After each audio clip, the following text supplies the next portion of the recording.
Hola, bienvenido a este video en el que vamos a explicar qué es la exposición fotográfica, cuáles son sus parámetros y vamos a ir paso a pasito, salto a saltito, para conocer cómo obtener una buena foto con una buena iluminación y qué resultados visuales vamos a obtener moviendo estos parámetros. Entonces vamos a empezar y espero pueda ser claro. Para empezar vamos a definir qué es la exposición. La exposición fotográfica es la combinación de los valores de tres parámetros: apertura de diafragma, velocidad de obturación y sensibilidad del material fotosensible, que darán como resultado la luz que habrá en la imagen. Además, nos proporcionará características visuales como resultado del uso de estos distintos parámetros. Entonces, repito, los parámetros son apertura de diafragma, velocidad de obturación y sensibilidad del material fotosensible. Vamos a conocer cada uno de ellos para ver sus características y sus valores. Para definir cada uno de ellos, primero conozcamos el triángulo de la exposición, en el que se muestra que para tener una buena exposición fotográfica dependemos de los tres parámetros. No podemos dejar a un lado alguno de ellos porque si no se destruye este triángulo y no funciona. Entonces vamos a conocer uno por uno y vamos a ver qué parámetros y qué valores tiene. Vamos a comenzar con la apertura de diafragma.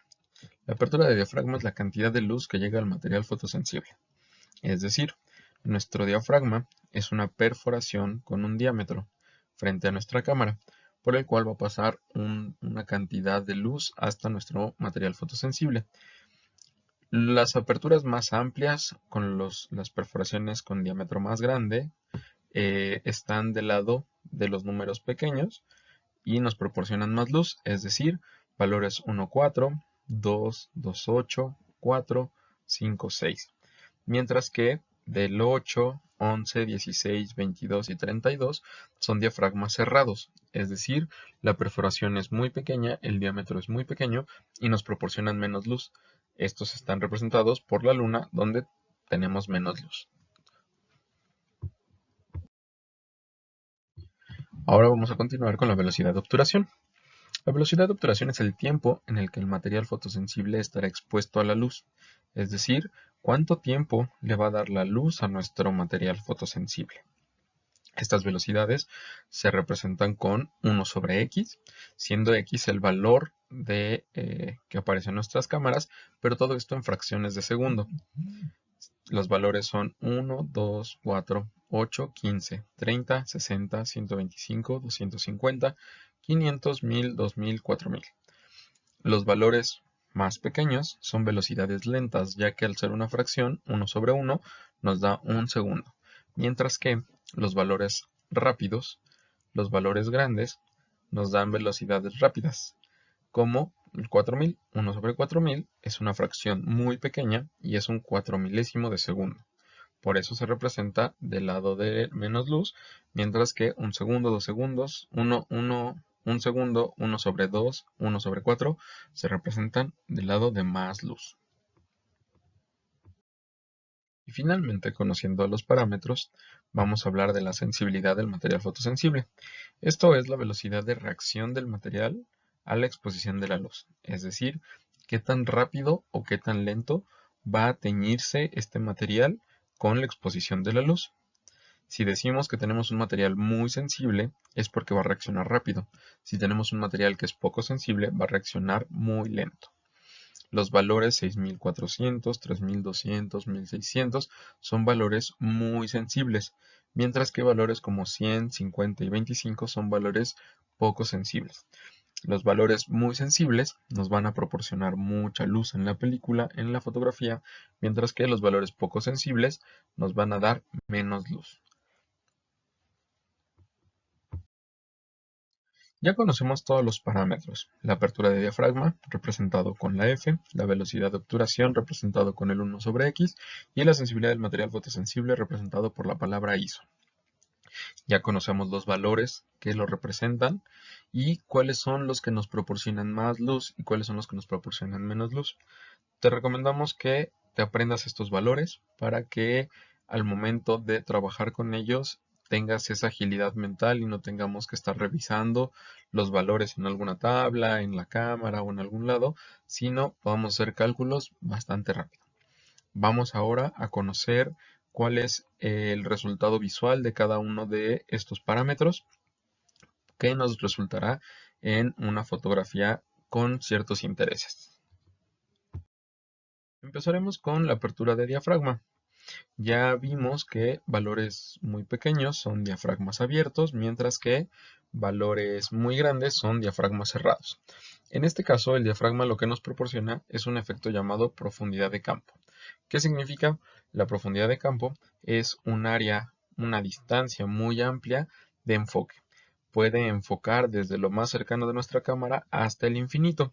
Esto se logra con diafragmas cerrados y lo podemos observar en esta imagen de las toronjas, en la que vemos que la mayoría de las toronjas tiene enfoque desde lo más cercano hasta lo más lejano. Mientras que por el contrario, tenemos el enfoque selectivo. Este se logra con diafragmas totalmente abiertos, 1,4, 2,2,8, y si lo observamos en la imagen, vemos que el enfoque solamente se encuentra en un solo plano, en un solo punto de nuestra imagen. En este caso es en el gusano. Toda la demás área está en desenfoque. Este es el enfoque selectivo. Es importante mencionar que tanto enfoque selectivo como profundidad de campo son contrarios. Si yo doy enfoque selectivo, no voy a tener profundidad de campo y viceversa. Si doy profundidad de campo, no voy a tener enfoque selectivo. Ahora continuamos con la velocidad de obturación. Tenemos velocidades lentas, 1, 2, 4 y velocidades rápidas, 1000, 2000, 4000. Las velocidades rápidas nos van a dar un congelado. Es decir, van a registrar un solo momento de nuestra imagen, la cual nos va a permitir obtener un momento muy breve de ese movimiento o de ese sujeto. Así como lo muestra la foto, podemos congelar chorros de agua, podemos congelar saltos, podemos congelar cualquier movimiento. Mientras que en las velocidades lentas tenemos barrido o paneado, es decir, al ser una larga exposición o un tiempo amplio de registro de la imagen, todo el movimiento que se encuentre en la escena se va a plasmar en la foto. Vamos a observar la imagen y en el sujeto central, el que está de pie, podemos observar que sus manos tienen movimiento, ya que éste se tomó con una velocidad lenta. Y finalmente vamos a hablar de la sensibilidad o el ISO. Si nosotros hablamos de una sensibilidad baja, 100, 50, 25, vamos a obtener en nuestra imagen una imagen sin ruido cuando hablamos de imagen digital o de una imagen sin grano cuando hablamos de una imagen analógica. ¿Esto qué significa? Que vamos a obtener detalle muy limpio de nuestra imagen. No vamos a obtener puntos ni granos. Mientras que en una imagen con un ISO muy alto o muy sensible, vamos a obtener ruido en caso de ser digital y grano reventado en caso de ser analógico. ¿Cómo lo vamos a observar? Si vemos la imagen del lado izquierdo, vamos a ver que en las zonas oscuras vamos a tener muchos puntos de tonalidades rosas o magentas. Este es el ruido. Este ruido no es estético en el digital, entonces trataremos de evitarlo. Como una observación, en el analógico, algunos fotógrafos comentan que el grano reventado puede ser estético, mientras que otra parte de los fotógrafos comentan que no. Esto es una decisión personal, pero es solamente en la fotografía analógica. Muy bien, ya hemos conocido los parámetros, los valores de los parámetros y qué resultados se obtienen de acuerdo a el tipo de parámetro que ocupemos, que decidamos utilizar. También cuáles nos proporcionan más luz y cuáles menos luz. Estas son características muy importantes que tenemos que tener presente, ya que la fotografía no es solo disparar. Tenemos que tomar decisiones sobre qué tipo de imagen queremos obtener al final para decidir si queremos diafragmas abiertos o cerrados, velocidades lentas o rápidas, o ISOs sensibles o poco sensibles. Y de ello dependerá el resultado de nuestra imagen. Espero esta explicación haya sido clara. Si no, contacta a los maestros para que te puedan resolver las dudas y en los siguientes videos veremos aplicaciones, ejercicios y cómo decidir cuáles son los parámetros que convienen para nuestra imagen.